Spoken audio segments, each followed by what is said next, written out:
Thank you all for joining the UNM Sanctuary Working Group today to begin informing ourselves on the possibilities for proactively working to safeguard a segment of our most vulnerable students, the undocumented. In doing so, we better prepare ourselves to protect other members of our community, including our Native American students, African Americans, LGBTQI, Muslim, differently abled, working class, and women communities. Our working group acknowledges that there is much work to be done to serve our students and their family members and our students' abilities to succeed academically. Past actions and recent events at the federal level turn our immediate attention to the critical need to start a dialogue about creating a culture of solidarity at UNM in order to reduce damaging and destructive actions on campus. This means that we must be ready to step up in different ways and in different capacities as a campus community and as individuals, making up the campus community to protect and defend our students. Today we are beginning a discussion on these possibilities. We have several speakers who will talk to us about what is possible and what we can pledge to do as individuals and as part of the campus community to protect and defend our students. We've invited representatives of the UNM Sanctuary Working Group, members of the DREAM Team, and Rebecca Wolf from New Mexico Immigrant Law Center to help inform the faculty and all of you who have joined us today about the possibilities to strengthen a community of solidarity, of support, and defense. Our aim and hope as the UNM Sanctuary Working Group is to declare UNM a sanctuary campus. Yes.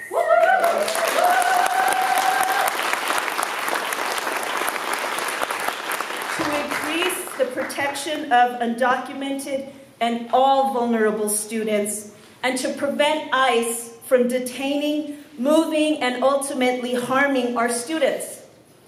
Toward this end, the Sanctuary Working Group wrote a Faculty Senate resolution that was passed on February 28, 2017, stating these objectives, and we've distributed that.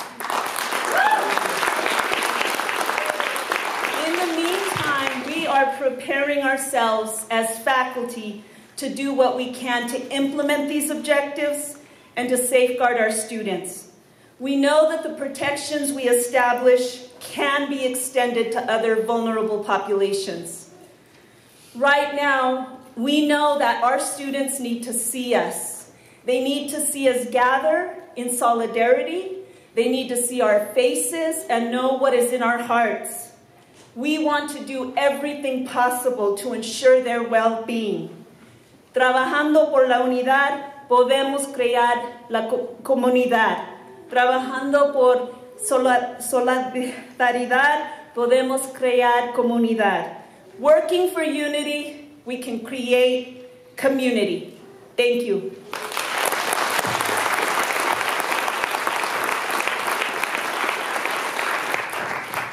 Good afternoon, everybody. It's a really pleasure to see this great turnout and to see so many people that care, see so many people that are interested on this important topic, on this important time.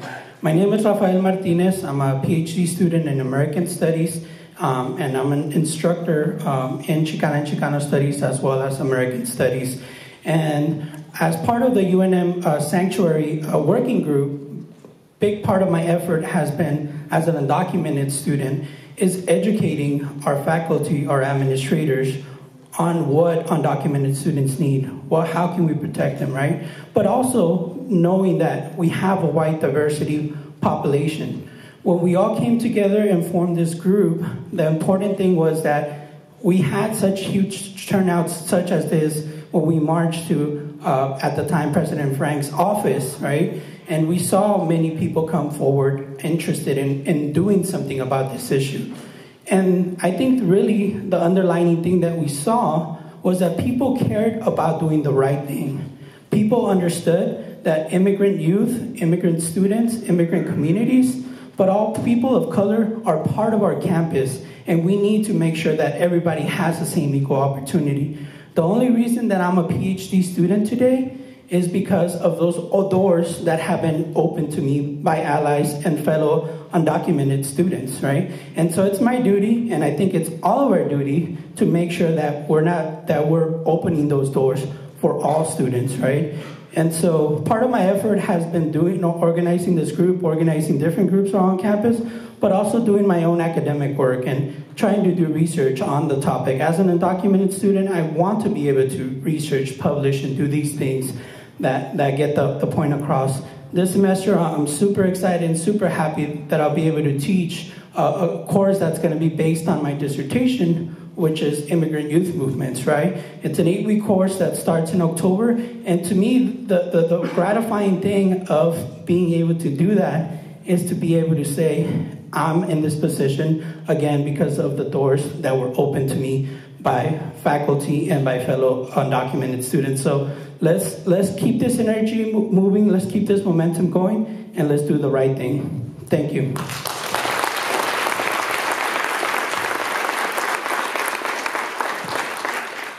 I'm Jennifer Tucker. I'm an assistant professor in the Department of Community and Regional Planning, and I want to provide you with some concrete things that you can do in order to support undocumented students at this really difficult time. So the Sanctuary Camping Working Group is growing, and we're going to be talking together today about how we can create cultures of protection and safety on our campus. And we need more people to help us make the dream of Sanctuary real in our classrooms across campus. So to do that, what we encourage you to do is to join the Sanctuary Campus Working Group. You can sign up for occasional emails, or you can join and become an active member of thinking very concretely and specifically about how we can realize this dream, this vision that we have of an educational community that is safe and supportive for all students. So this is our website, unmsanctuarycampus.org, and if you click on the link through Get Involved or a little bit further down, you'll come to a link that says join us, or I think it says this. There's it's a form. You fill out a form. So you'll get to a form, and you can fill out this form, and it will enable you to choose to get occasional email updates. You can also join our Sanctuary Campus Working Group through that form. Should be the next slide.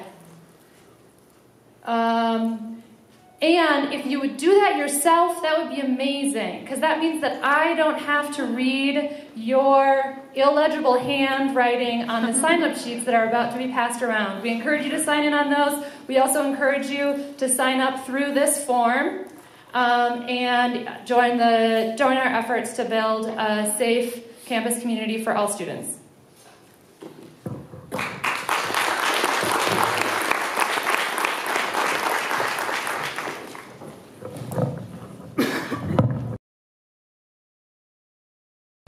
My name is Eduardo Esquivel.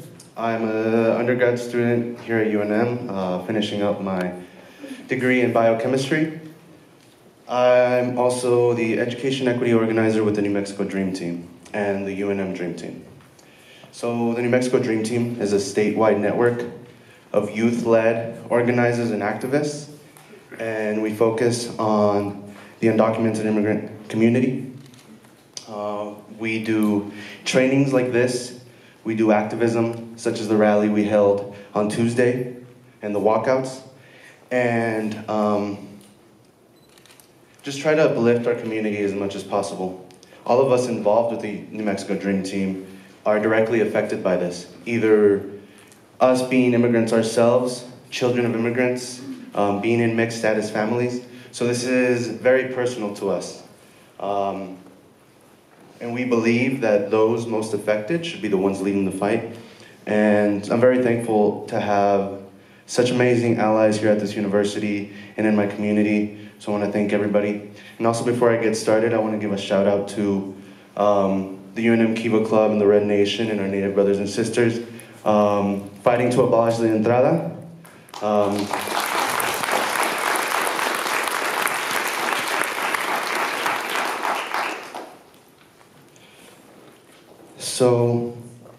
before I get started, I'm going to tell you a little bit about myself. Like I said, my name is Eduardo Esquivel. I came to this country when I was 7 years old with my family. We were escaping extreme violence in Mexico. And it got to the point where we decided we couldn't live there anymore. Our lives were at danger. There was very little economic opportunity and very little educational opportunity. So I came with my parents at 7 years old, and I've been living here in Albuquerque ever since. I went to Eugene Field Elementary School, Jefferson Middle School, and graduated from Albuquerque High in 2012. So Albuquerque is my home. I love Albuquerque, and I'm gonna do everything possible to make sure everyone like me can feel at home here, because this is our home, right? So today I'm going to talk about some of the myths, the most popular myths going around regarding undocumented people. Talk about some of the stats and information, then let you know what's happening right now with DACA and with legislation. So one of the biggest myths surrounding the undocumented population is the idea that those that are being deported, removed from this country, are criminals. Right? This is from Pew Research Center, getting their information from the Department of Homeland Security. Since as far back as 2001, as these numbers have been tracked, non-criminals, or people considered non-criminals without a criminal record, are still being removed from the country at higher rates than those deemed criminals. This goes entirely against the narrative that's dominant in the media and with this administration, that it's the bad people, right, that are being removed. And even if those people with a criminal record were the ones being removed at higher rates, this is still very problematic, because there's active criminalization of our community. If you can convince the general population that a certain group of people is undesirable, that they're literally the first speech when 45 announced his campaign was on that, demonizing an entire community and casting all of us as criminals. And even if that narrative were true, the amounts of deportations are still extremely higher with people that have a criminal record.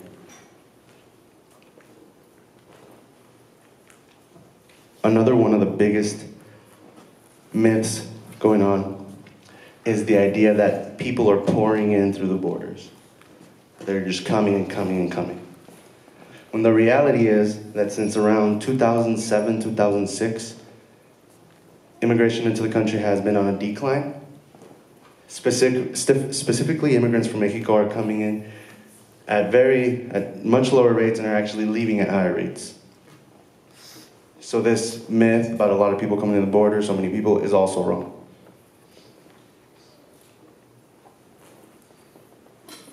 A lot of people like to say, I know it's bad for me to look at the comments on things on Facebook and YouTube and all that. We all know that it's a cesspool of hatred and ignorance. But sometimes I like to go in there and see what people are saying. And one of the most popular things for people to say is, why don't these people just legalize? Why don't you just go and get papers, right?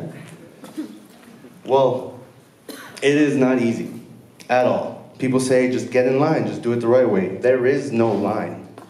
There is no specific pathway people can go and just, go into a building and line up, and when you leave, you're a citizen. That's not how it works. There are very limited ways in which people can become citizens, and all of them are very expensive. Some of these pathways can range up to $20,000 or more in just the process. And that doesn't even mean you're going to get approved. That's just in the application process. A lot of these processes also take up to a decade or even longer. In some situations, people have to return to the country of origin to do all this whole process.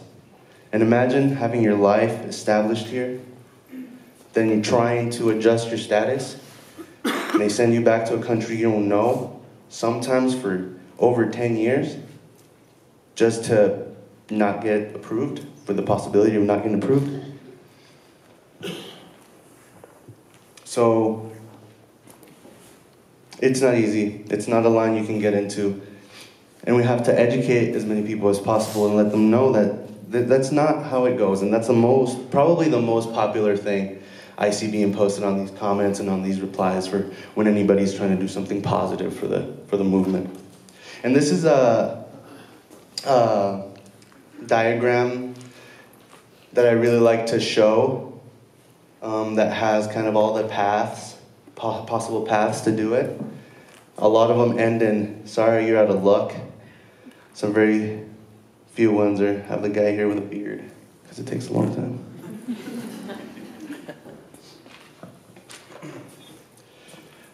I want to talk briefly about all the some of the different possible status people can have. This is not necessarily in like an order people go through, but these are things that exist, right? So undocumented immigrants are simply someone who does not have legal status. This can come through many different ways. People can enter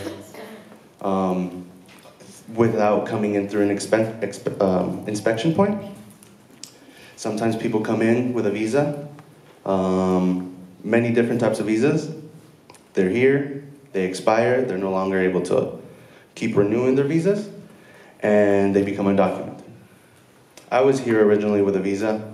It was getting too expensive to keep renewing them, and we couldn't do it anymore. And when we couldn't renew them anymore, it expired, and I became undocumented. There are things categorized under administrative relief, which is something like DACA or TPS. These are not permanent solutions. They're meant to be temporary. And DACA itself was an executive action. It was not law. So we knew from the beginning that it was something up in the air that wasn't going to stay forever. Then we have people classified as non-immigrants. These are people here with a travel visa, like a vacation visa, or people here on just things that don't deem you to stay here. Right, so temporary work visas, travel visas, student visas, things like that. Then you have permanent residents, and these are green card holders. This is after a process, and then after you have a green card for a certain number of years, you can apply for to become a naturalized citizen. Now the step to get to being a green card holder is the tricky part. And that's all the graphic that I showed earlier. Another big trending myth is the idea that immigrants, specifically undocumented immigrants, are leeching off the system. Just taking and taking and taking and contributing nothing. This is extremely false because undocumented people are not allowed to receive any sort of social benefits like welfare, Medicaid, food stamps, any of these things. The only things that undocumented people are entitled to are those things that have been deemed necessary to protect life and safety, which is access to emergency services, police, ambulance, firefighters, things of the such. On top of that, big myth is saying that undocumented people do not pay taxes. Again, this is false. Many undocumented people pay taxes using an ITIN number, which is an individual tax identification number. And that's how people pay taxes. Also, you don't go to a store, grab all your stuff, and then at the end say, hey, I'm undocumented, I don't pay tax. That's not how it works. We pay taxes, and we don't get anything in return. We pay federal income taxes, but don't receive a federal income return. I don't know if y'all knew this too, but for a while here in New Mexico, we're entitled to a state return. But people found out that the governor was taking all these returns from people and not letting them come to the people that were filing these taxes. So even those state ones that we were entitled to were not being received. With this current administration, things are getting a little more heated, and a lot of the protections that were previously held are no longer there, or are dissolving. This administration has changed the priorities for deportation. There used to be 3 different categories. Now, discretion has been moved increasingly to the officers themselves, and it's up to their judgment to anyone who is perceived as a threat to public safety or national security. This is extremely broad, and this is extremely empowering to ICE officers and Border Patrol officers, and we have heard directly from these officers saying that they feel emboldened by this administration. They feel that they can do whatever they want, and they are doing pretty much whatever they want. And all this is going to what an undocumented immigrant looks like. Classic racial profiling that we've seen in Arizona with SB 1070, and that we know is going to come with Texas SB 4. Texas SB 4 is becoming a model for other border states, and it's being passed around. We have word that maybe here in New Mexico they're already starting to consider such legislation.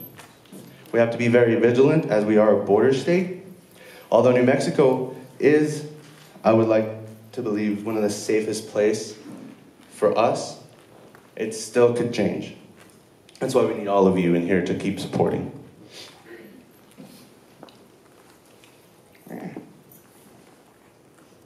So just to quickly talk about why people immigrate in the first place, I mentioned it, right, with my own individual story.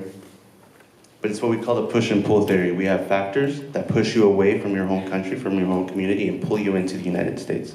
Factors that push you out are things such as poverty, conflict and political instability. Maybe you're part of a targeted group in a certain country. You're part of the LGBTQ community that's being targeted all over the world and get pushed here. And then the worldwide distribution of this thing known as the American dream seems like it has no bounds. Everywhere you go, people have this notion that the US is somewhere you can come and do everything you want. Pull yourself up by your bootstraps, right? A lot of us weren't even given boots. So, yeah. Essentially, it's very complicated for a pathway to citizenship. Every case is different. There is no clear and easy path, and requirements are very specific and expensive.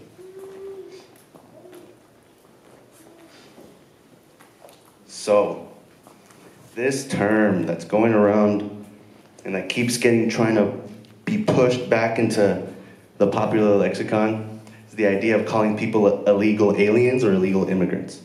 I'm gonna tell you why this is very problematic. So a Republican strategist wanted to promote the use of this term, and it would encourage the understanding of immigrants as criminals and then be able to create politically useful division among voters. This stuff they're not choosing this language just to use this language for fun. It's very strategic and it's very deliberate. Like I said in the beginning, it's a lot easier to convince a mass population that you need a whole group of people out if you can convince that they're undesirable, that they're all criminals, that they're here to hurt you. This term is very politically loaded and very dehumanizing. It is not neutral. It is racially charged. People have a very specific idea of what an undocumented person is, what they look like.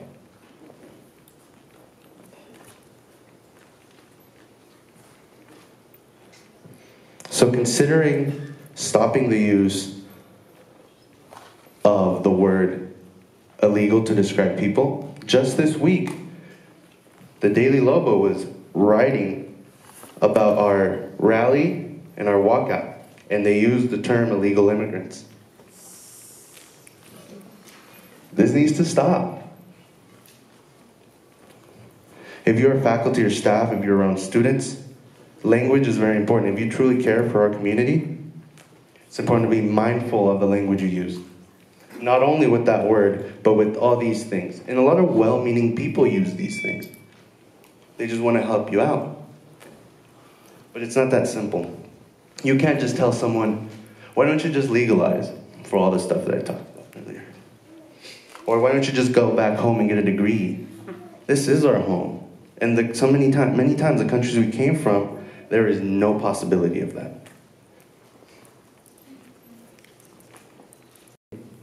None of this is new. None of this is new. It is a long-time American tradition to demonize the other. Back in 1780, it was Catholics. The first Chief Justice of the Supreme Court, John Jay, said that he wanted to erect a wall of brass around the country for the exclusion of Catholics. Then in 1850, Chinese immigrants refused to assimilate. They're undermining the economy. 1920, Jews are coming in large numbers. The economy can't take it. And today, we've got nothing against Mexicans, but they refuse to assimilate. They're ruining our economy. We should erect a wall. This is a long-time American tradition, but I personally believe it's something that we want to change. Right? Now I'm going to talk about DACA, what's going on with DACA, and some of the most pressing questions people may have. Students with DACA, and for all of you that work with students that have DACA. So, your DACA permit, your work permit, is still valid until its expiration date. For every student that has DACA, it's important to let them know that it's still good until it expires. If they're worried about the date, specific date when it expires, they can look at their I-795 notice and at the bottom of their EAD.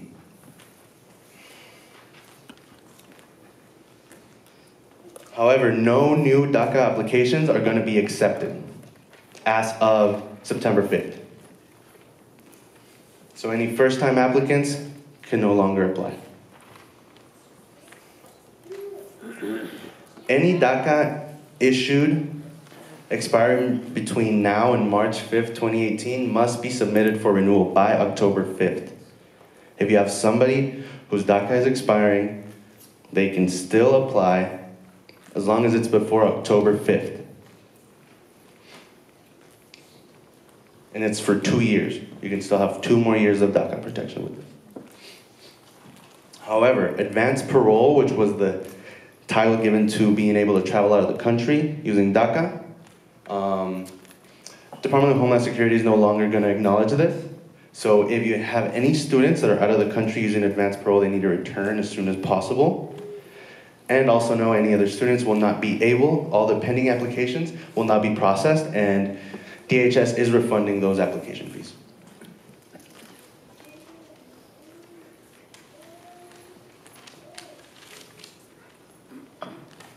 That's what's basically going on with DACA. There was a tweet about, I'm not even going to talk about that, that's a mess. But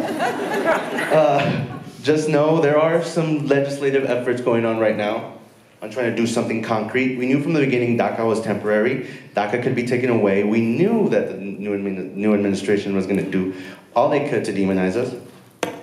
Thankfully, we have some good allies in Congress and in the Senate.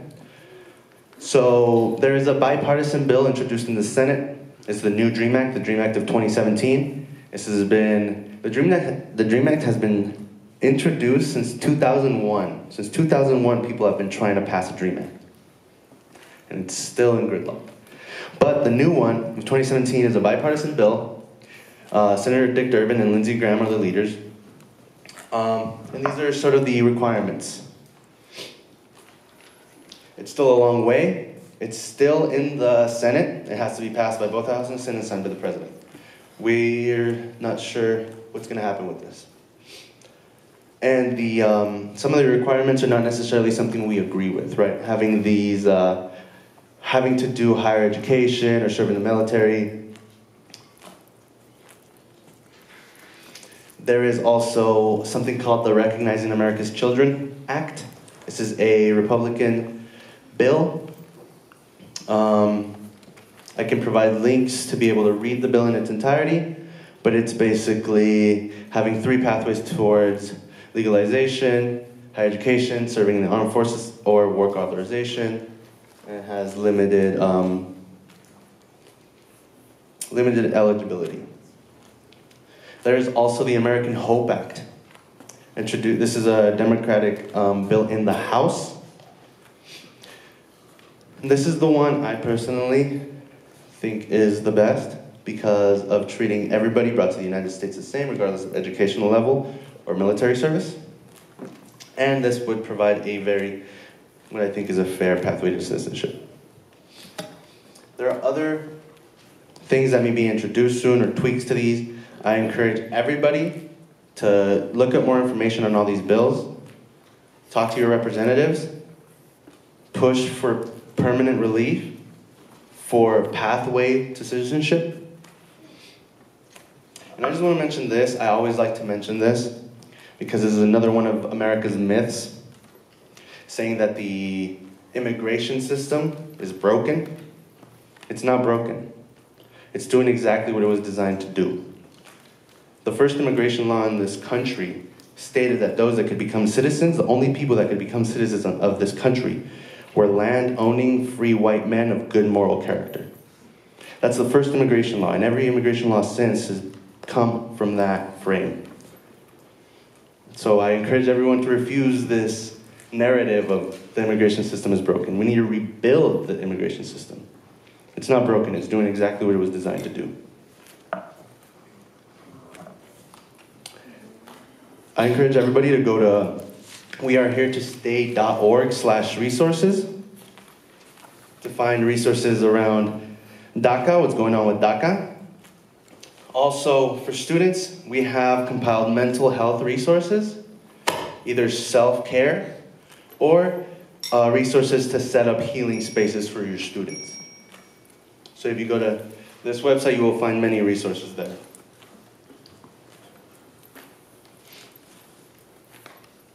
Also, with our national affiliate, United We Dream, we have something called Migra Watch. If you see any ICE or immigration activity, we ask everyone to call this number. We have representatives right now of the New Mexico Dream Team in DC currently, working to localize this as much as possible, so when you call this number, you will get contacted to our local offices here. And your case will be processed locally. So I encourage everyone to write down this number and have it ready. Also, if you would like stickers, you can contact me or the New Mexico Dream Team, and we'll gladly give you Migra Watch stickers. And what does it do? Can you report it? It adds it to our list, and then you'll be able to you'll receive some help regarding if there's anything that can be done in that immediate time. It's like a helpline? Yeah. Okay. And to report, so for our records to know where there is ICE activity, so we can warn others.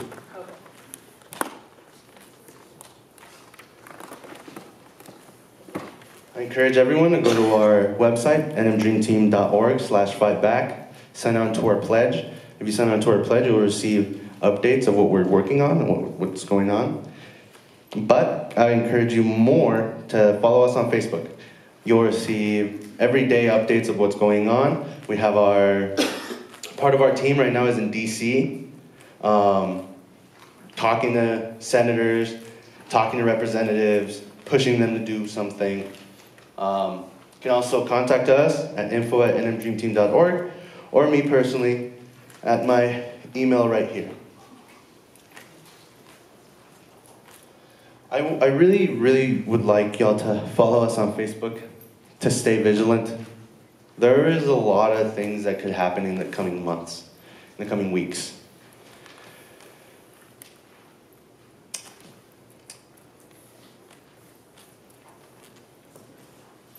I don't want to be alarming, but I want to be realistic. All of this that's going on is very deliberate. It's very strategic. They know what they're doing. They're creating chaos in the community. They're creating division in the community. We know a lot of these bills that are being worked on right now are going to push the youth against our parents, saying, we'll give you relief, we'll give the kids relief, we'll give the youth relief, but kick your parents out. We need to be very mindful of this. We also be very mindful that now 800,000 people that were protected under DACA don't have the same protections. And if there happens to be massive raids, we may be subject to deportation.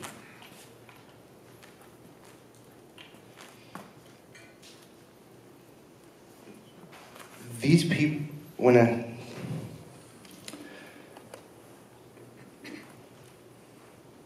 I'm going to read to you a small passage from this book, just to let you know what's going on. This is from the book by Angela, I don't know how to pronounce that last name, Nagel. It's about what's going on with the alt-right and that whole movement. I don't know if you all heard of it. We actually had one of their representatives come to campus last semester. I don't know if you all remember that. But, so, one of their leaders, Richard Spencer, said, the alt-right will continue to infiltrate mainstream U.S. formal politics through culture, starting with a focus on deporting undocumented immigrants under Trump, later moving on to negative migration as the goal, and eventually on to a white ethno-state. Undocumented immigrants are the first target, the first ones. This is how concentration camps were begun in Nazi Germany. People were deported first. Children and elderly were picked on first. We need to be very vigilant. We are your neighbors, we are your students, we are your family, we are your friends. Let's look out for one another. Thank you.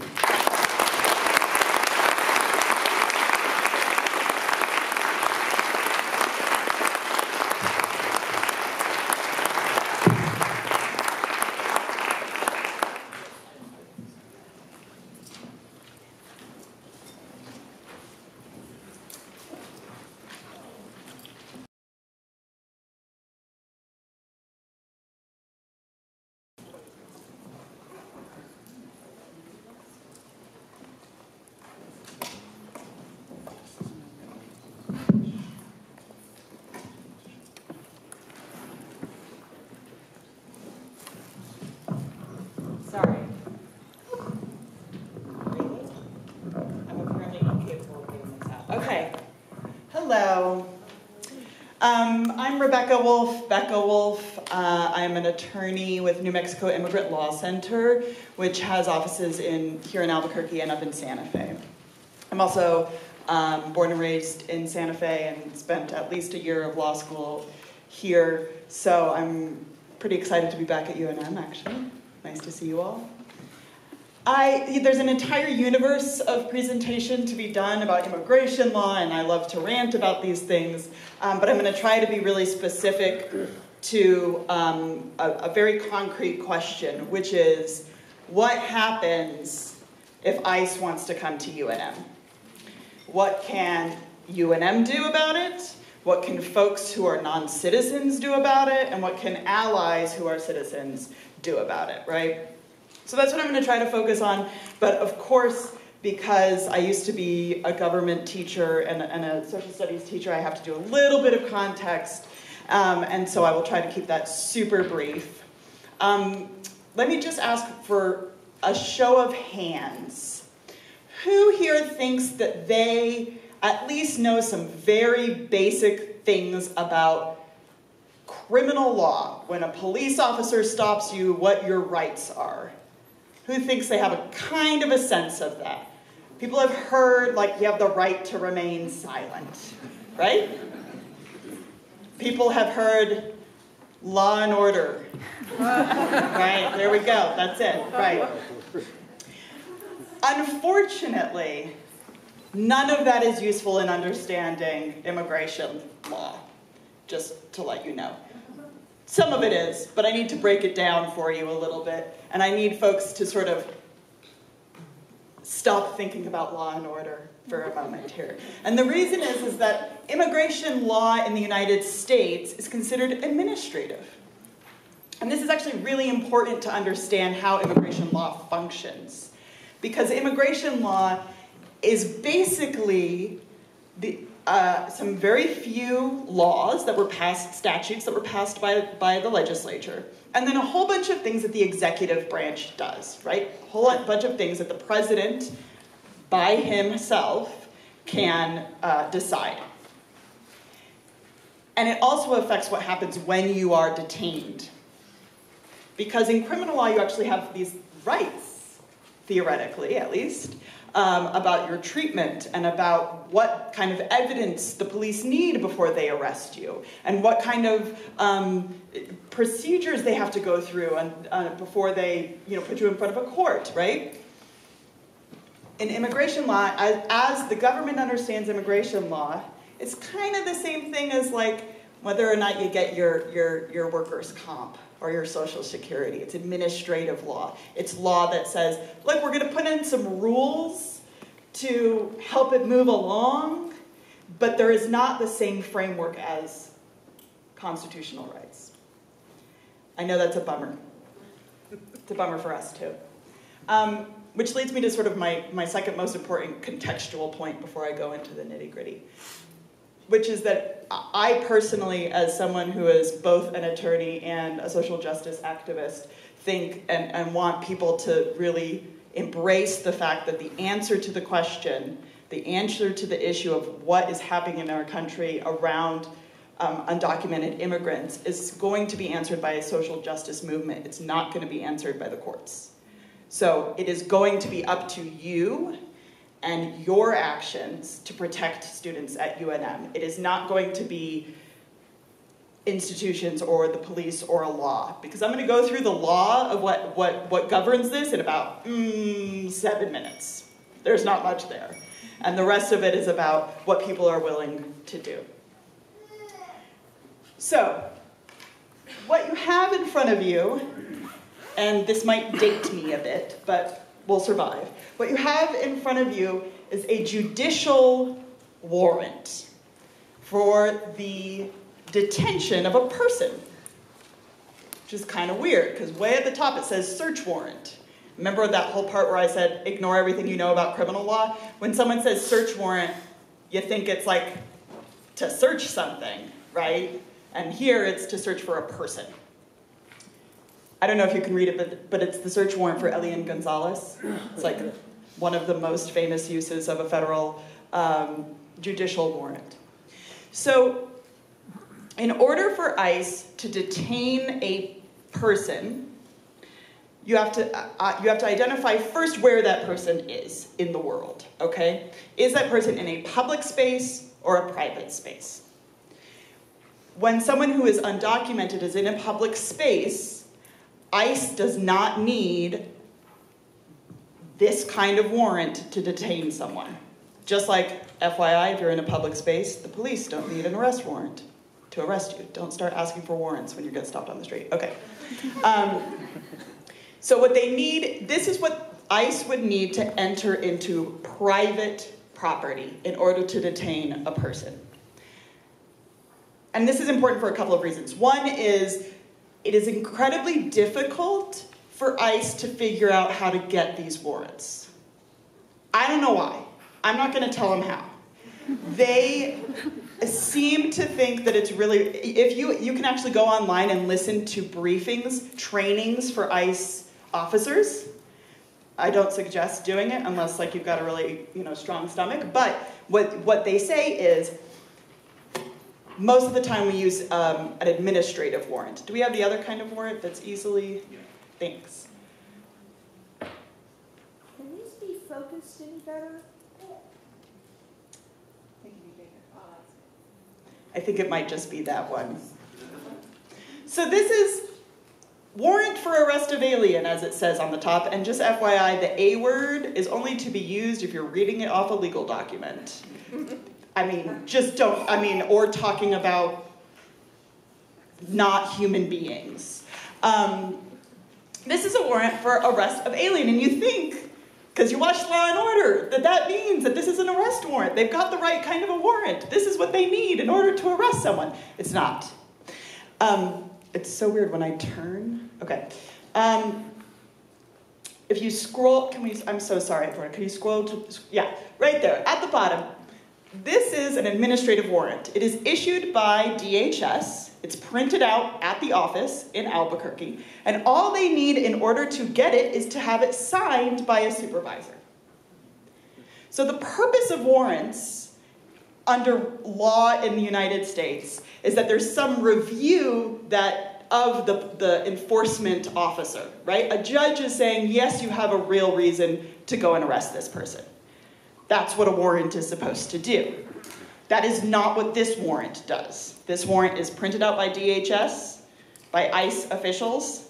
It gets signed by the guy in the cubicle next door, and that is what ICE needs to arrest someone on the street or in any public place. So universities are very tricky situations, particularly public universities, because the majority of your spaces are public places, including right here. The fact that it's indoors does not make it non-public. In fact, the fact that it's a classroom may not make it non-public. The way that a lot of universities have been framing this is, if it's a place where you have to use an ID card to get in, that you might have an expectation of privacy in. All the other places may be considered public, particularly on public universities. Which means that while it's important to understand the differences of the warrants, it may not matter that much. Because it may just be that this is what they need to get into the vast majority of areas around UNM.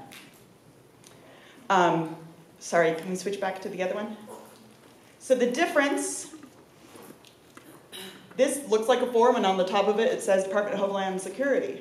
This on the top says, well, when the escape part moves, United States District Court, right? It's actually signed by a judge. That's how you know the difference between an admin warrant and a judicial warrant. And again, in order to get into a private place, like a home, potentially things like your private offices on campus, they would need a judicial warrant. And as I said, they really don't know how to get those, so they're pretty rare. We're going to do questions at the end. Don't worry, guys. I promise. There's going to be questions at the end. So those are the two kinds of warrants. Here's what ICE is allowed to do. And this is another sort of important difference between what you think of as police officers and what you think of as ICE. So ICE, Immigration Customs Enforcement officers, have jurisdiction over anyone who is not a citizen, including legal permanent residents. Okay? And they have, oh, that was so well done, thank you.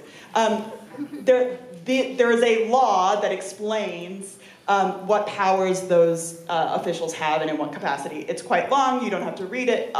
For people who sign up on the email list, if you want to, you'll be offered an opportunity to access all of this through like a Drive folder if you want it, okay?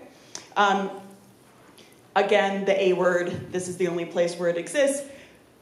But what it says, the parts that I think are important here are, they're allowed to enforce immigration law, right? And they're allowed to interrogate any undocumented person or person believed to be, it's actually not undocumented, any non-citizen or person believed to be a non-citizen, okay?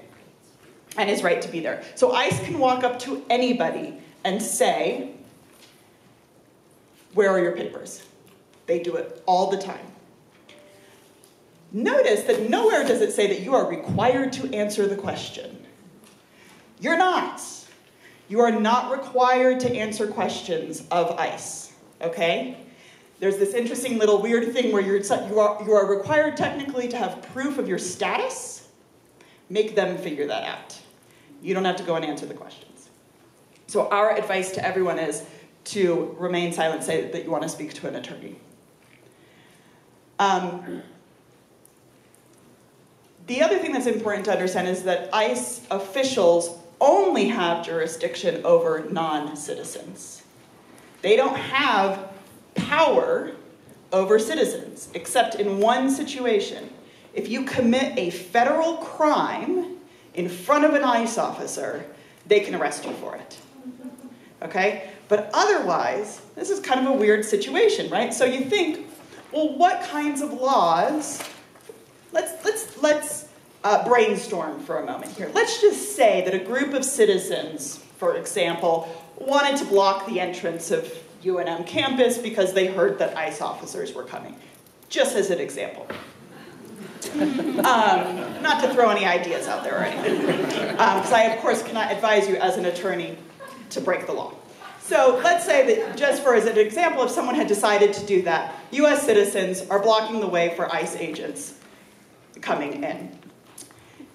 Blocking the street, not a federal crime, right? Blocking a sidewalk, not a federal crime. Interfering with an ICE officer, a federal crime, okay? I'm sorry? Harboring them in your office is federal. Well, yes, harboring is a totally separate issue. We could talk about harboring. I'll do questions if people want to talk about harboring. We have some fascinating answers around harboring as well. But basically, committing a crime, a federal crime, it has to be a crime that breaks a U.S. federal law, not a state law, right? That ICE has jurisdiction over. What we have in, and we're not exactly sure how well it's being implemented, but technically, there's not supposed to be cooperation, right, between our local police and ICE officials. Albuquerque has the same sort of, Santa Fe's law is stronger, but Albuquerque has a sanctuary city ordinance, and that's basically the basis of it, right, is that there's not supposed to be coordination between state and ICE. However, you will often find, particularly if ICE wants to go on some sort of big raid, local police accompanying them, right? Albuquerque PD or New Mexico State Police going with ICE. Albuquerque PD obviously has the authority to enforce blocking sidewalk laws and blocking street laws. So you have to be aware of who you're dealing with.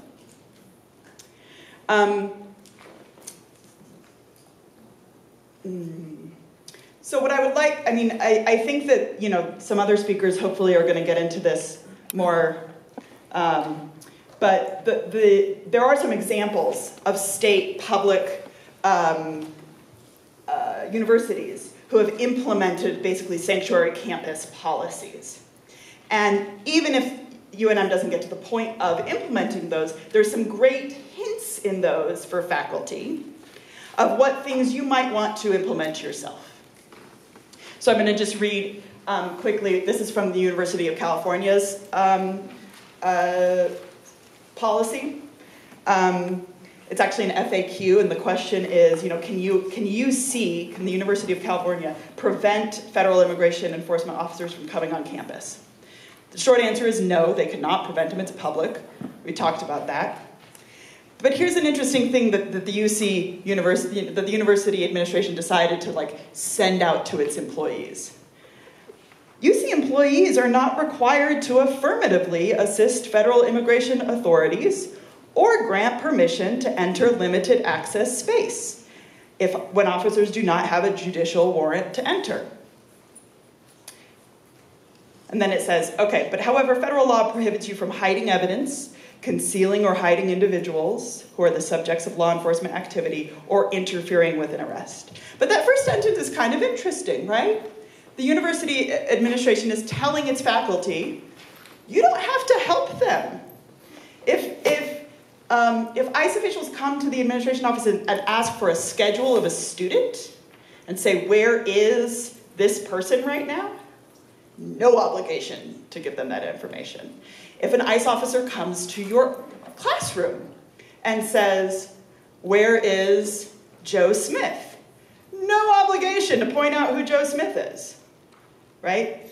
So some things to think about as you plan your strategy around Sanctuary Campus. And I'll just sort of talk about one last legal thing and then open it up for questions, because I think questions are going to help point us into the places where people are still, want some more information or are still confused. And this is called the Sensitive Locations Memo. Has anybody heard it? I don't think you have to put it up, it's okay. Has anybody heard of sensitive locations? So sensitive locations, a few of you. Sensitive locations is this memo that was promulgated. Eduardo was talking a little bit about enforcement priorities under Obama that had been rescinded. This was part of that kind of conversation, enforcement priorities. Remember I said the president gets to decide a bunch of stuff when it comes to immigration law? This is an example of that. So this is just out of the executive under Obama. It was a memo that just said, these are our new enforcement priorities. And what it says is that there are certain, quote, sensitive locations that ICE will try not to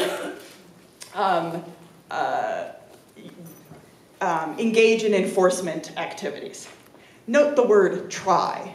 There's no prohibition. There's nothing that says that ICE cannot go into these places. That's the first thing. Nothing says that, not even this memo. The second thing is, even this memo is just is a memo. It's not a law. It could be rescinded by Trump tomorrow. It hasn't been rescinded yet. It's still good regulation. And Trump has actually affirmed that it's still good regulation. And so what it says is that they're going to try to avoid enforcement in the following locations: schools, hospitals, churches, and other religious institutions, the site of a funeral, and a public demonstration. I kind of love that one for some reason. It's like nice sneaking that in there, Obama. You'll see that schools do include colleges and universities. So theoretically, UNM should still be considered what's called a sensitive location, and unless there is a really pressing reason to do so, ICE shouldn't be engaging in enforcement activities. We know that ICE has engaged in enforcement activities, meaning gone and arrested people in these kinds of locations. So we know it happens, but it's important to understand when you're perhaps advocating for something with your university that this is what people are relying on, right? That actually what we're saying is we just want to make sure that this is followed. So I think I'll open it up to questions now. I can't really, should I sit? Can I sit? No, I can't sit. Okay, there's a whole thing. I wanted to open it up to questions because I know there's a lot, and let me just say this. I have really bad eyesight. So perhaps, keep it really, really high. Person in the second to last row with the black and white shirt. Yeah, so you. What if a person was undocumented or DACA, whatever the situation, they're inside their car with their windows up, and let's say they're inside the university and ICE approaches them? If it is just ICE approaching them and not state police or city police, because there are different regulations for operating a vehicle, I mean, look, one, I could talk to you afterwards if you have a very specific, like a particular case, but I will say that you are still under no obligation to give ICE your identification. This is our understanding of the statute, right? ICE does not enforce driver's license laws, for example, driving laws. That's a state police issue. If they're on your campus, you need to be telling your campus folks so that they can come out and be like, hey, ICE, what are you doing here? That's the best I can give you for right now. Okay, I have a guy with sunglasses on his head right there. Sorry, this is the only way I could do it. I apologize. I'm going to say something really rude or something. I don't know. You mentioned limited access spaces. So if my classroom door is locked, can I consider that a limited access space and not allow an ICE officer to enter? Here's what I would suggest. I would suggest looking at it in two ways. The first way is what you want your university as an institution to support, right? And I would push for the university to make a statement that says classroom doors that are locked are considered, you know, limited access spaces. I'm requiring a student to show me a photo ID, whatever it is, you know, to come in, or they're on my roster, those are the only people allowed in, this is a limited access space, right? I would think creatively about that and ask the university to be supporting positions like that. Then the second question is, what if ICE is just at your door, right? What are you going to do if ICE is at your door? I would always ask to see a warrant. Always, a judicial warrant. I would assume that that you want a judicial warrant, right? Because the worst case scenario is they say, we don't need a judicial warrant to come in here, and you're like, I really think you do, and they're like, no, you don't. And then you're like, hold on, I'm going to call my lawyer, right? Can we call you? Yes. Actually, you can. It's fascinating. You can call our office, and we are part of the Rapid Response Network of Albuquerque. I'm not so useful because I'm an hour away, but we have people a lot closer. So I would always, as a faculty member, you know, operate on the assumption that that this is a limited access space. And as I said, while I cannot advise anybody to break the law, I will explain what interference of an officer may be and what it may not be. So, for example, physically standing in front of an ICE officer like this is probably interfering with an arrest. Certainly, volunteering information is not required. So anything that requires you to speak, not required. They might hassle you, they might threaten you with arrest, they might even put handcuffs on you. You're not going to actually be prosecuted, you're not actually going to go, like, let's think realistically, right? Certainly, we have had questions about what if ICE is on campus and someone just tweets, ICE is on campus, or sends a text message to everybody, ICE is on campus. Are you inhibiting an arrest? I think you take that chance and you get a really good lawyer. That's my opinion. I mean, my opinion is you're just providing information. You're not hindering them in any way. But that's a larger conversation to have. Same thing with like announcing it to your class, right? But I also want to talk, I think that it's also important to understand the potential penalty for a US citizen who gets arrested for interfering with an arrest is significantly smaller. It's not a felony. It's significantly smaller than being deported. I'm just going to put that out there. Other questions? Right here. Back in the day, 30 years ago, yes, we were told if you're with a group of people and some of the people are undocumented and La Migra shows up, because it was pre-ICE, that all the citizens should run, because then it distracts ICE, La Migra, on I love it. And it's not illegal for us, the citizens, to just run. Totally not. Yeah, I love it. Love it a lot. I used to tell people, you know what, before I was a lawyer, I used to train people in civil disobedience, so I try not to, do too much of that. But hugging people, also, not ever, don't hug the ICE officer. Hugging other people, mass hugs are really cool, and they feel good, and they also might confuse an ICE officer, and if there aren't very many ICE officers, there might be too many of you hugging. There are lots of creative ways. So I'm putting this out there. I do want to say, in all seriousness, folks who are undocumented have concrete requests for what they want people to do. Listen to them. And think strategically about how you can, if you are a citizen, think strategically about what, how you can disrupt this legal machine that's working exactly the way it's meant to work. Is someone checking time? Sorry, I am not. Yes? Oh, okay. We're good. Sweet, right here. How do dorms or residential life fit into the public spaces? Do you have to use an ID card to get into a dorm? Some cases, yeah. Or a key. Yeah, I mean, that's the argument I would make. It's limited access. I can't walk in, I cannot go walk into a door and be like, hey. So yes, I would consider that limited access. I would definitely consider a dorm room to be a home, which means absolutely no way without a judicial warrant. Does that make sense? So if it is your private room, your place of habituation, the place you sleep, absolutely not without a judicial warrant. And on that judicial warrant, they better have the correct address, your name, the room number. It needs to be totally correct. Do you have a follow-up? Yeah, Sure. what if they have a roommate, or do they get, does it interfere with the roommate as well, or?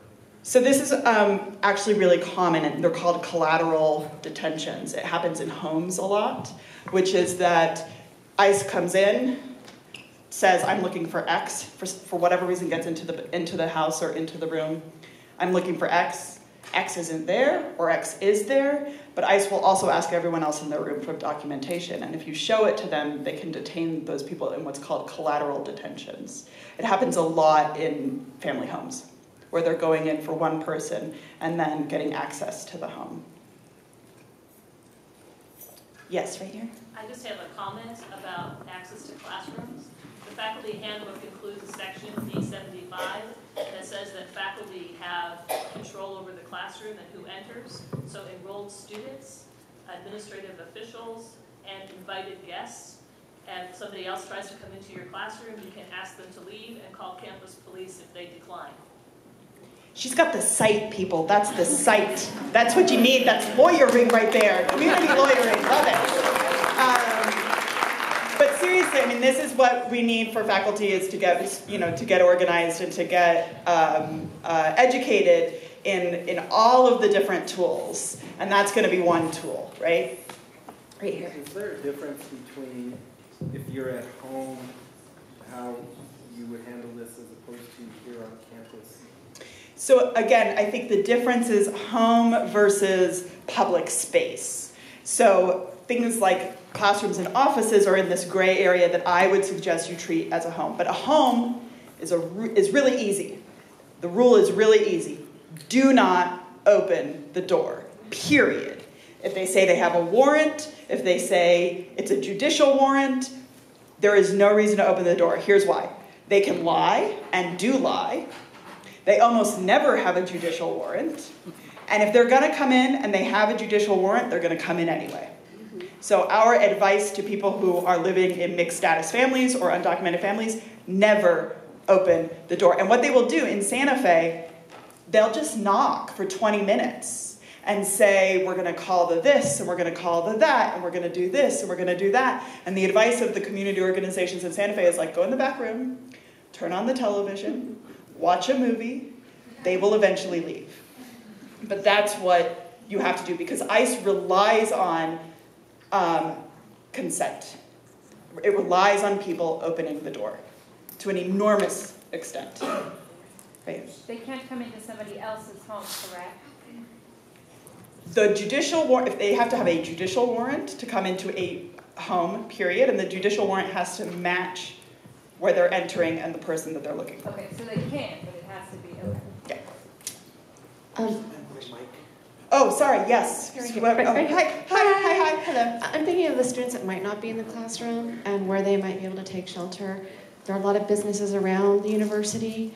Presumably, those are considered private spaces that would require a judicial warrant to enter if students wanted to run there? I would not suggest businesses, because generally speaking, businesses are living in a little bit of a gray area. There's no limited access. Anybody can walk into a business. They can then throw anybody out, right? Like refuse to give people service, but it's not quite the same thing. What I do think you should do is identify, I mean, if anybody was just asking my opinion about how to organize this or whatever, designating buildings that have some form of limited access, even if the limited access is you have to wave your ID card in the air to get into it, and having those places be identified for students as you said, a place to go to, that would be one way to sort of get around that. So for example, the gym.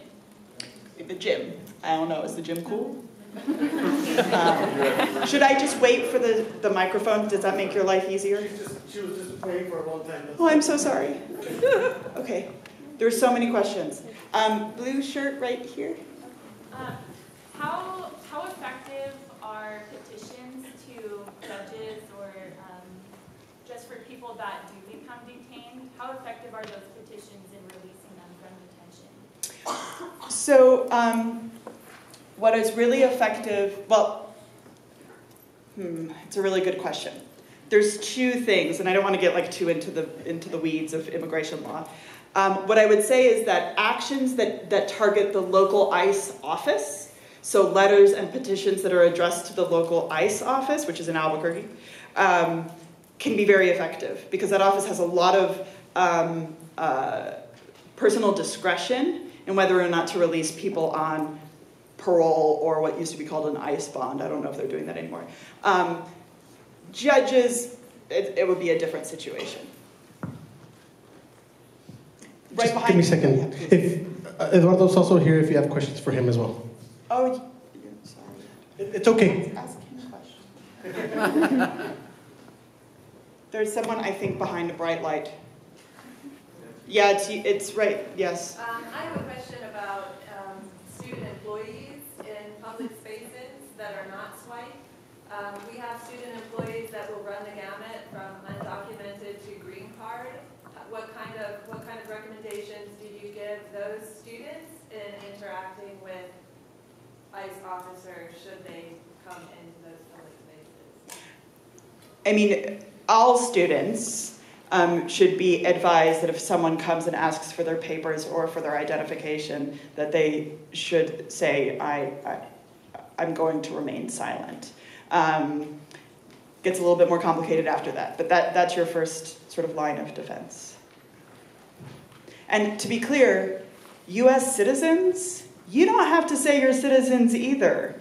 That's the way this works. Like, it only works if also US citizens say, I'm not going to answer that question. I'm going to remain silent. Because if it's all the US citizens going, yeah, I'm a citizen, and then I'm not going to answer that question, you kind of defeated the point. So it's, it's kind of a, everyone's in the same game kind of a thing.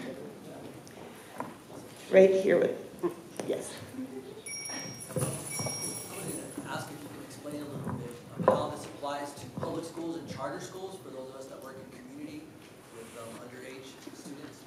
The rules for public schools and charter schools are basically the same thing as the university, with the enormous caveat that in most public schools, although not all, there is some process of checking visitors, and so the entire school becomes a limited access place. That's what I would argue. If the policy at your school is to sign in if you're a visitor, front desk, that's limited access. Sounds like someone else has a mic. I was wondering if places that are considered safe spaces for sexual assault cases could be extended to like undocumented immigrants. So like the LGBTQ Center or the Lobo Advocacy Center. Would that be a place that would be safe for undocumented students to go? I think that it's sort of a distinction on how we use the term safe, right? So it's certainly, there is, I think Eduardo should speak to like the issue of like whether or not that would be effective for undocumented students. In terms of the legal answer, again, it's unless there's some form of limited access to the space, or there are privacy concerns, or if they're counseling places, if they're places where counseling is given, if they're places where medical records are kept, and medical records being a very broad kind of category, those things might affect whether or not it's considered limited access. But I don't know if Eduardo wants to talk about like the idea of sort of community safe spaces that maybe not because of a law, but because of other kind of What about bathrooms? The question was, what about bathrooms? But do you want to come up here and sit with me and answer questions with me? Oh my God. Can we sit now? I'm old. I know, the camera has to move down with us.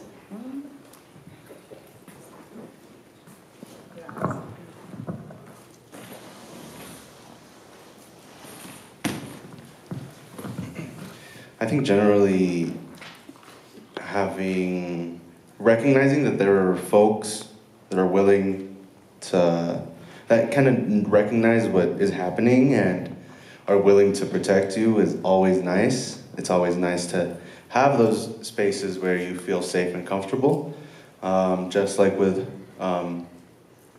most other marginalized communities, but I don't know how that really falls into the whole harboring issue, I can answer where that may complicate. That was an excellent segue into the harboring question. I'm going to just answer the harboring question. What is harboring? What counts as harboring? So basically, there's a federal prohibition on harboring a person who is without status. And harboring has been defined in different ways in different circuits. It's never been defined usefully in the 10th Circuit, which is where we are, so lawyers would make really good arguments. But basically what we know to be true about harboring is that you are not allowed to help an undocumented person evade or hide from or escape from ICE enforcement. But there has to be ICE enforcement actually intended. Does that make sense? So the fact that you have an undocumented person in your house living there is not in and of itself harboring. Similarly, an LGBTQ space on campus that happens to have undocumented folks there, or even welcoming undocumented folks publicly, right, is not in and of itself harboring. What would be harboring is ICE comes on campus and says, I'm looking for Rebecca Wolf, and Rebecca Wolf runs into the LGBTQ space, and people in the LGBTQ space prevent ICE from entering. I will say that lots of people across the country, particularly in the 1980s, were prosecuted for harboring, not in a sanctuary situation, but in situations of putting people in their homes and transporting them. So there's also a separate prohibition of transporting for the purposes of evading. So putting someone in your car and driving off with them is a separate federal offense. I will just say that it's my job as an attorney to tell you what the law is. It's a political decision to decide what you're going to do about that, because that's the way social justice movements work. I just want to segue on that because I was so taken by how many people were here. I forgot to announce the next forum where we're going to be talking about these political decisions, which is September 22nd at 1 o'clock. So I encourage everybody to sign up online, to get the email invite, and to continue on with these conversations. September 22nd, 1 o'clock. You're at Shree. At Shree. Or maybe a bigger space. I wanted to revisit, you mentioned that ICE cannot, that blocking a sidewalk or road is not a federal offense. Interfering with ICE is a federal offense. So maybe this isn't the best use of time and it's too ambiguous, but I was wondering if you could offer more clarifying remarks on this issue of and definition of interference. But if it's too messy, there's many other hands and you could go to someone else. I mean, I don't think we know, is the honest answer. I don't think that we know how the law will be applied in the 10th Circuit. Again, a lot of this stuff is new. For whatever reason, we don't have a lot of law on it. We do know that physical interference, putting your hands or body in the way, is interference. That we know. Body in the way, I don't know what that means. I think that, I could certainly try to figure it out for you, but at the end of the day, what will happen is someone will do it, and then they'll get prosecuted for it, and then we'll know what the law is. Perhaps, if I could ask one quick follow-up hypothetical. There's a student in my office. ICE comes to my office, and I have misheard or not understood the name of the student, and I walk out, shut my door, and say, I need to pick up my child at daycare. I decline to help you right now. Have I broken the law? Can I make, maybe I did not hear a name. I think you could make an argument of whether or not you broke the law. I think a really good public defender after you get arrested will make a really good argument. I mean, let's be very clear about how this actually works, and this is a whole separate training. There's a wonderful, I would love to give allies a training on what happens when you do civil disobedience. Anyone who wants to offer, invite me to do that, I'm happy to come back and do it. And what that just is here's what the law is, here's what people have done, and here's what the possible consequences are. I mean, I can't tell you to break the law again. I have a law professor in the room, and I'm trying really hard not to, be bad.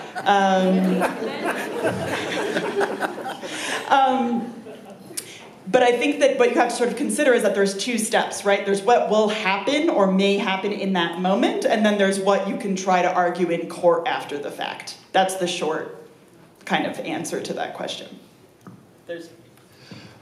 So as far as the interference goes, is there ever a time when just recording is considered interference? Because I've been told to expect threats, that basically we might be told, you can't record this, you can't film this, put your phone away, or you're going to the clink. But that in fact, as long as you're not in between ICE and their person of interest, that you can just keep on rolling. That is correct. Okay. So unless you're in a space where otherwise videotaping is prohibited, like courthouses, you are allowed to publicly, meaning they can tell that you're recording them. You can't do it like in a pinhole, like pretend camera. I love that I made a little pin on my shirt. But if it's your cell phone out, and you are also correct that they will say, put that away, you can't film me, that's not, I mean, like, newsflash, right? Like, ICE lies to people. Mm-hmm. Yeah. But you are, that is settled law, that you're allowed to videotape. One last question, because we got to move on.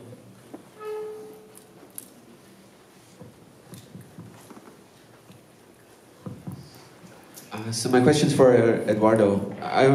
We all have these cell phones we carry around, and we get things like UNM alerts or Amber alerts.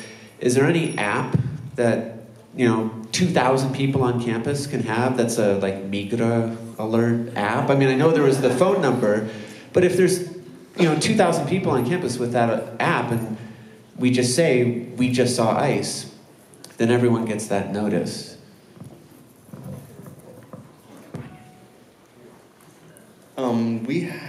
There is an app that United We Dream was working on. It's called the Notifica app. I'm not too sure what the status of that app is, if it has been launched, if it's already up and running, or what's going on with it. But it's been a thing that's begun, at least, to get that going. As far as rapid response, the Migra Watch hotline and having us on Facebook is probably the best right now. I would like to something to that. The ACLU has an Wait, app can the person from United We Dream, because I think she was trying to clarify that. Actually, you beat me to it. Oh, okay. I just say it. Yeah, there's an application from ACLU. It's a mobile justice app. If you look up ACLU mobile justice, there's a New Mexico specific one. With this app, you can film, and the video will be sent directly to the ACLU, to the local offices here, so that the case will be processed. So this is important because sometimes we are in those situations where we may be recording and somehow the phone is taken away from us, or it's gone, or turns off, whatever the case may be. With this app, as long as you're recording, it sends it directly to ACLU, so you don't have to worry about saving it or anything like that. Another thing, if you do a Facebook Live, you don't have to worry about saving the video, because it stays on Facebook, and it can be shared and saved later on. You can go back later on to Facebook and download it for evidence or whatever the case may be. So yeah, the ACLU Mobile Justice app for recording and reporting, also any activity. Another good thing about the ACLU app is there's an interactive map where you can see if there's any law enforcement activities happening in your area based on your location. So that's also something good about that. I know. I just want to say something to the fact of like doing something here locally at UNM, for example. We just have to be careful because sometimes information is misunderstood and they tell people ICE is on campus and the reality it's not, and then you get everybody worried. So we really have to be careful that if you end up doing anything like that, that it is a right, like it's right that ICE is on campus. If ICE is on campus, call Migra Watch Hotline and then contact the New Mexico Dream Team. If you contact us, then we'll be able to support the case and whatever is happening, to support the students, whatever is happening. Also, just want to plug in here, if you are a UNM employee or have access to Learning Central, you can sign up for our Dream Zone trainings. We have 3 this semester, 1 in North Campus and 2 on Main Campus. There are still spots available. You go to Learning Central and look up Dream Zone, you can take the training. And you'll be certified for Dream Zone. Maybe a naive question, but maybe I'm not the only one wondering it. Does ICE ever go undercover in places like campuses? Because I'm just, I'm imagining the ICE guy like a RoboCop, he's like screaming and putting people to tons, but I'm also imagining he could be just a creepy dude in khakis. It's almost always a creepy dude in khakis. ICE don't have uniforms.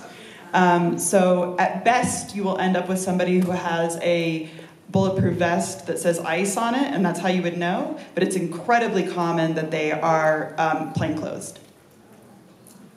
Can I ask a question before you stop? Sorry, I'm making sure that I have permission. Hold on a second. One more question. Okay. Okay. I think the rest of the stuff is going to be pretty quick, so we can adjust. Okay. This is slightly unrelated, but you're a lawyer from Santa Fe, and some of our comrades at the Red Nation have just continued into custody at the protest happening right now.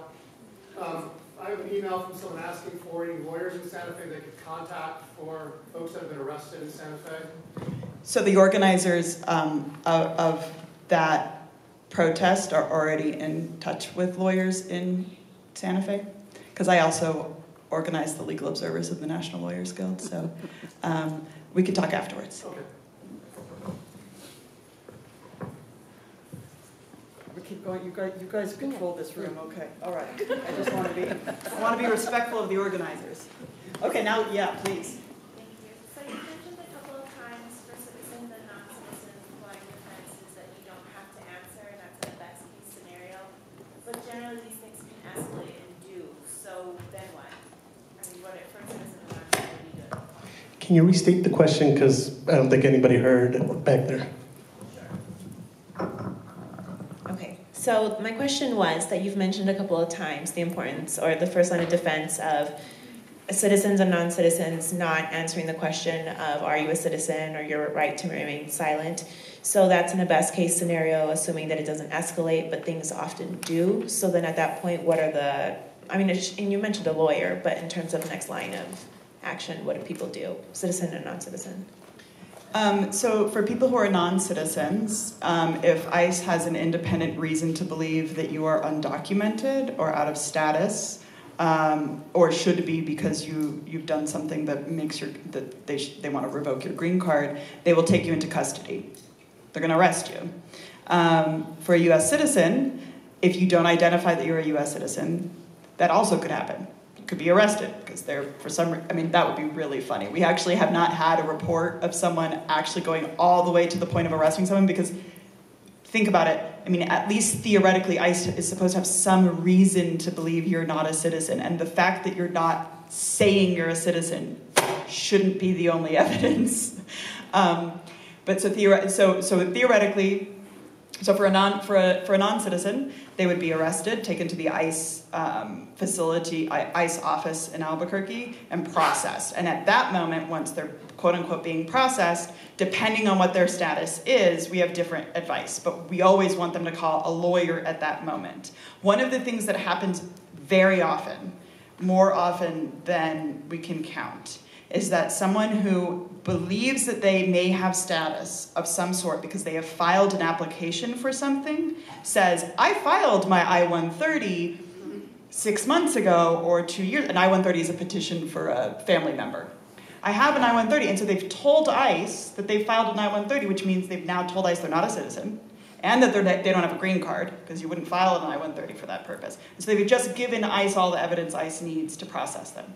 So that's why, that's why we don't ever advise that at some point you start giving information about your status, because so often people inadvertently give the wrong information. If you are a US citizen and you get detained by ICE, taken all the way to ICE custody, first promise that you will call me afterwards, because I'm dying to hear what happens.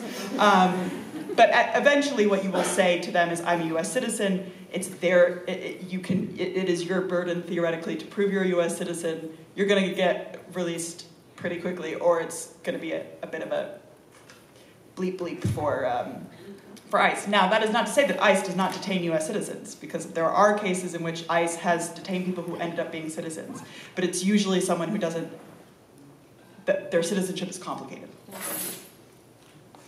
Are we still going? Orange shirt. Thank you. And I'll just announce this, I hope everyone can hear me, but I'm wondering about the distinction between criminal cases and human rights cases, because I know the ACLU, for example, has that kind of distinction, and they provide services depending on the kind of case that is presented. So, but many times I feel like a lot of human rights abuses get categorized by the authorities as criminal cases. So what would happen in that loophole where there's a human rights abuse, a truthful, objective human rights abuse, but it's labeled as a criminal case, and let's say the ACLU doesn't choose to help out that case just because of the label? Like, what kind of things can be implemented in the organisms, or what policies could change so that we could kind of unveil that filter from the police, from an ICE officer, saying, oh no, that's a criminal charge, or that's a criminal thing, and truthfully what's happening with human rights abuses?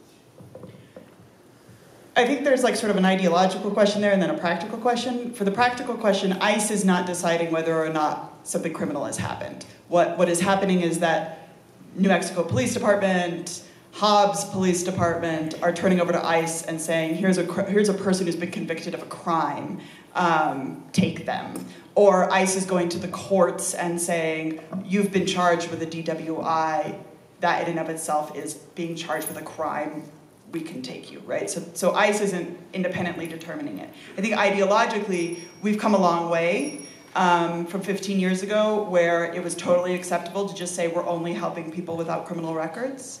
New Mexico Immigrant Law Center's policy is that all migrant cases are humanitarian cases. We don't care if you've committed a crime, because things like death sentences and sentencing to life, to being stripped from your home and your family are not appropriate, quote unquote, punishments for whatever crime you may have committed. Sorry, we're really coming up on time, so if you could help me to thank Eduardo and Becca.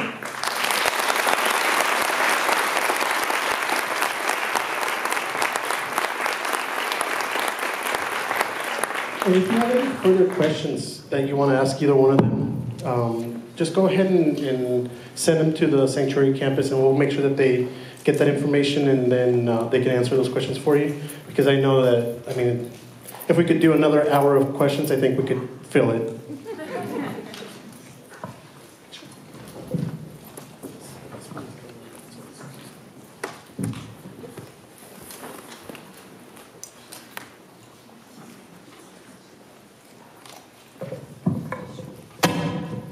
So I'm Jenny Moore from the law school and a proud member of the Sanctuary Campus Working Group, and my fellow working group member Armando Bustamante from El Centro de la Raza. And we're going to use these last 15-20 minutes to look back at how far we've come as a Sanctuary Campus movement, and then also talk about brainstorming ideas for where we go from here in terms of some concrete things and strategies that we can take on. So do you want to start by? And so I'm privileged enough to be allowed to be a part of this group because it was a faculty group, right? That's what it started out to be. And the reality is that we can't do everything just one of the groups on campus. It has to be all of us.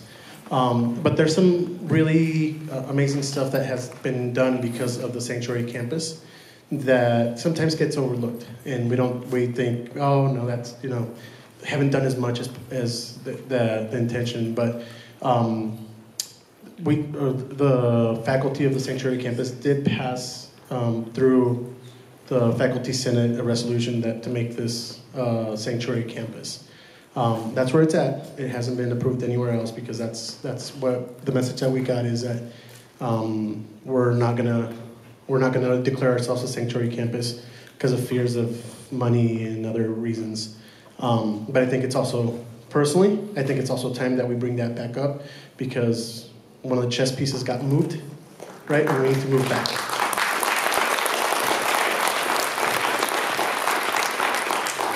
I'm also part of the staff council, and just so you know, if you're staff, call your representatives because I'm going to propose this as a staff council measure as well. But some of the things that really the Sanctuary Campus movement has done is that people got mobilized Tuesday, right? Like people that had information from the Sanctuary Campus movement mobilized, and we had amazing turnouts everywhere. We had over 500 people show up for the walkout.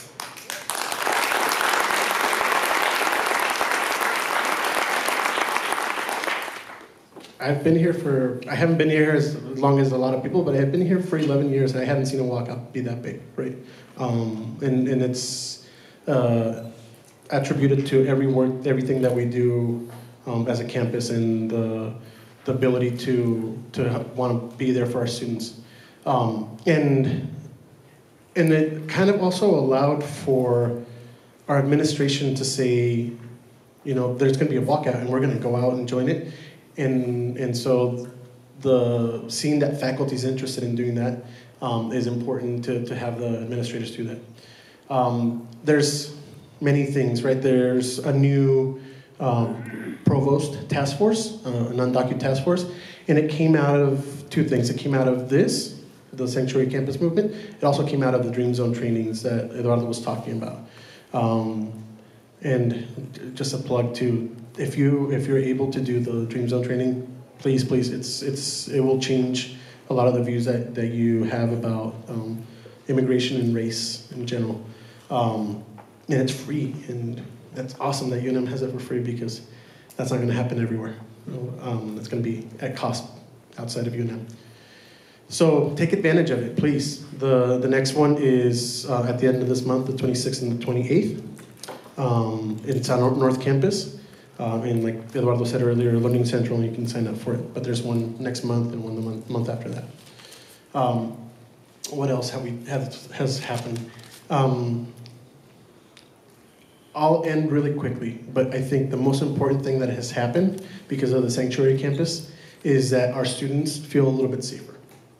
And that's what's important, right?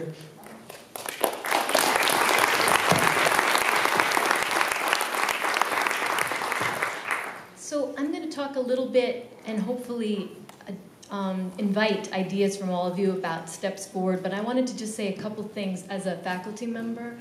That for me, as a member of the Sanctuary Campus Working Group and as a law professor, my undocumented and DACA students are Americans because of the faith they've shown in our democratic system and in our UNM community of learning. And so I feel like as a university and also as a country, we have a chance to earn the faith that our undocumented and documented students have shown in our democratic community. And I think that the Sanctuary Working Group, the Sanctuary Campus Working Group is a great way to get involved in earning and appreciating the faith that our students have shown in the opportunity that we give them, to help educate them and help them serve their community. So the first step of going forward is to invite you all to join the movement, to join the Sanctuary Campus Working Group. So go to UNMSanctuaryCampus.org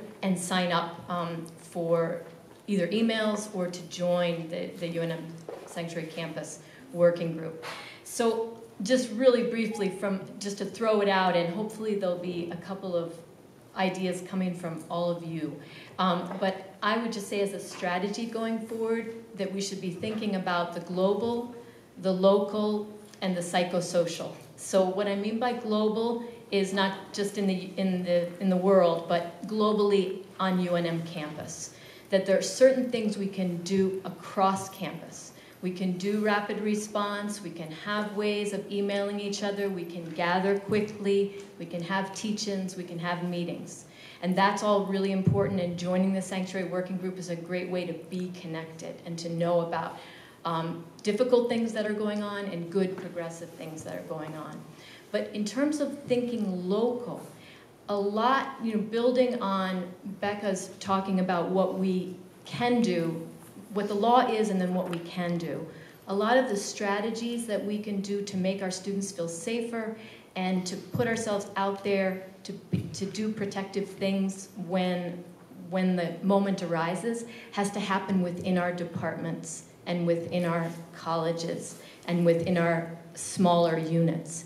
And so work as faculty and staff and students, work with your deans, work with your chairs to come up with strategies to create safe spaces, officially or unofficially, and to designate places as limited access places, and to know in your own department what are the areas that could be considered private or more private. And like Marcia Baum, my colleague from the law school, said, you as a professor, if you're a professor, have the right to only have people in your classroom that are registered students or invited guests. And that may not mean that you can block ICE, but that means that you can question somebody and tell them that according to our UNM policy, only invited guests and students are allowed. And then finally, in terms of psychosocial, we rely a lot on the resilience and strength of our documented and undocumented students, but resilience and strength take tending to. And so there are important psychological and counseling and therapy services that are available. And so we are here to stay.org. In addition to all the resources that are there, there are some wonderful resources for psychosocial counseling.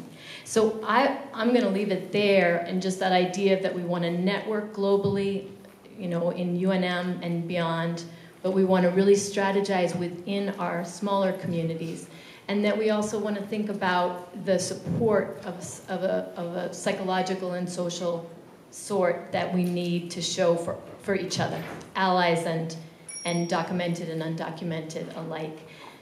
And I guess I'll leave it there, but see if in terms of going forward, I guess the next step is to sign up for to receive mailings, emails from the working group, but also to come to our next meeting, which is 2 weeks from today, September 22nd, 1 o'clock at the Southwest Hispanic Research Institute, although we may find a bigger venue.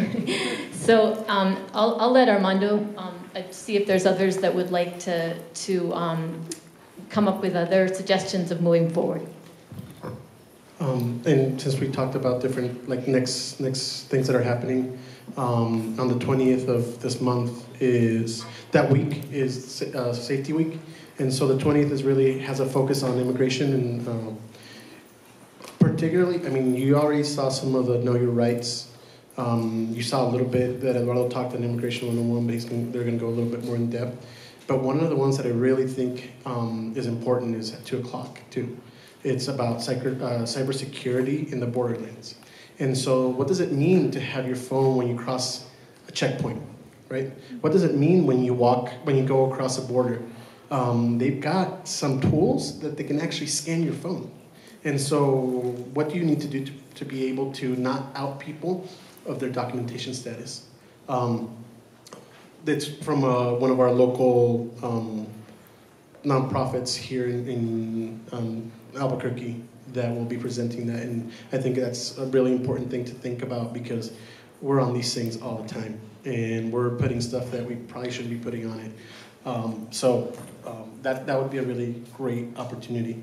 And I don't know if you all saw that there's the message that the president came out with that we're going to develop a protocol for ICE on campus. We don't have one. And so that's the reality of UNM. And I don't know if anybody here is from University Council. It's not my intent to call you out, but when I had a conversation with University Council, the message that was sent to me is they're here to make sure that the university doesn't get sued and nothing else, right? Like they're not here to protect our students. They're here to make sure that our university doesn't get sued, which is good to know, for me anyway, because then I know what I need to do next. And so there's that. We're going to come out with a webpage. We're almost done with it, undocumented.unm.edu, that will have a lot of these resources that will benefit everybody. So, Kiana? Also, about the undocumented.unm.edu, our hope is that when it's launched, we will also have a button where you can donate to a fund to support undocumented and documented students, which I think is really important because I know so many people in this room want to not only take action but also to financially help our students who need it. Thank you. That's a really good point. Our DACA students, some of them will shortly be losing their DACA and their ability to work legally in this country. So that needs to be thought about. And then the real urgency is those that have their DACA that's going to expire between now and March 5th to reapply, right? To apply to again by the 5th of October. And so if you're willing to help in that, please let us know. We'll get you hooked up into how you can maybe provide some funding for those students that might need that. And any other resources. And if you know any students that are in that position that they need to quickly apply for a renewal of their DACA, have them contact us at the law school because there are attorneys that are available to provide free assistance for those folks that are trying to quickly renew their status. But there's still a $500 fee, just so you know. That's yes. how much it costs for DACA is $495. I have a question for you, Armando.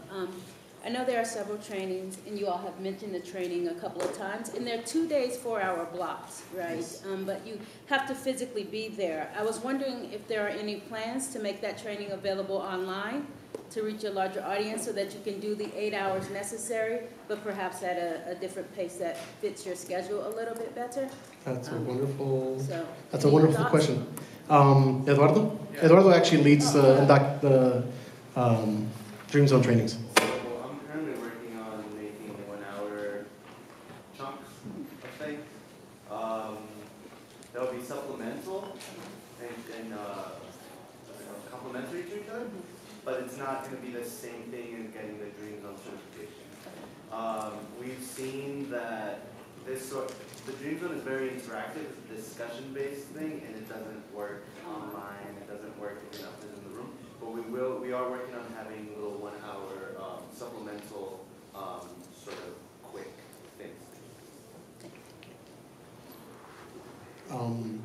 I had something else I forgot. Oh, yes. So please, also, what I'm trying to tell everybody, especially faculty that sees students almost every day. You know what they're like, their personalities. If you see a shift in personality, please ask if they're okay, right? Sometimes we're not going to get involved in their private lives, but it's okay to ask somebody if they're okay, right? It's important to ask and to make them understand that you care about them, because that could be the difference between them being in your class next session or them dropping out. And be aware of resources. SHAC is a wonderful resource for our students. We have, and I'm gonna say his name because I love him to death and he's phenomenal and he understands our undocumented population. Ruben Zurita. If you refer them to him because he understands our undocumented population. He comes from mixed status family, so he knows that kind of stuff. So please just be aware of everything. But any ideas from people of what you would like to see next? I'm a graduate student and I also help TA. I would love like a suite of resources, like a recommendation of how I should treat students, especially office hours. Like, should I have a sign-up sheet so that way it is a protected space because I have a sign-up sheet in front of my office? Is there signs that I can put up so it says like this is a semi-private space or like undocumented students welcome, like something that I can do that's just like a package because I don't know if I can necessarily fit in trainings right away, but something like that. So, yes. I mean, I think there's things that you can do. The easiest thing is, please, like, let me know. I have some stuff that I can print out for you or give to you so you can print out some posters, drop the I word, like immigrant-friendly spaces. And you're not necessarily saying, you know, I'm here to, but you're saying I'm here to be a resource and be open to you to make sure that this is a safe space for you. Because, like, every time that I work with the students, the most important thing that they tell us is that they need, when they come into a space, they need to feel like that space is open and it's welcoming to them. Because if there's no sign of it, even if it might be open and welcoming by the people that are there, but if there's no sign of that, they don't know if it is. And so are they really going to come and tell you I'm undocumented? Absolutely not. Are they going to feel safe to go and share more than they need to? No. And so those things are really important for the population because it just makes it so that it's, you know, just kind of like the safe zone, right? Like the LGBTQ, when you have the triangle and all that, that makes it safe for that community to come in. And they might never divulge to you, but they know that you are at least open to that. And also in addition to that, on the We Are Here to Stay website resources, there's an educator's toolkit. Also, you can contact me personally. I have my email up there, and I will also gladly electronically send you anything. And just a quick follow-up for faculty and instructors, and even, you know, as well as staff that are making presentations. You can make a really short statement just acknowledging what's happening in terms of DACA. And I did that in my contracts class. It was very short, but just to say that I was aware that there was a lot of stress around, that was before the rescission, but around the rescission of DACA. And students will come up to you. It might be friends of DACA or undocumented, it might be DACA or undocumented, and that's another way to just put a gentle signal out there that you're open and that you're supportive. Thank you, everybody, for coming. Oh, sorry, one last question. We've got like a minute. Well, there's a part question, part just you asked about next steps. So my question was, you said something about the university having actually finally issued something in terms of protocols for ICE on campus? They haven't. They're working on it. They're Because then I think it seems like next step, one crucial part is to actually get the university to go beyond the sort of symbolic gesture of inclusion to actually take steps that the resolution that was laid out before, to actually get the university to stand up and become a sanctuary campus, which other universities have done. It seems like a very, to take what they've done at a very kind of casual, symbolic level and actually stand up for the students as they need to.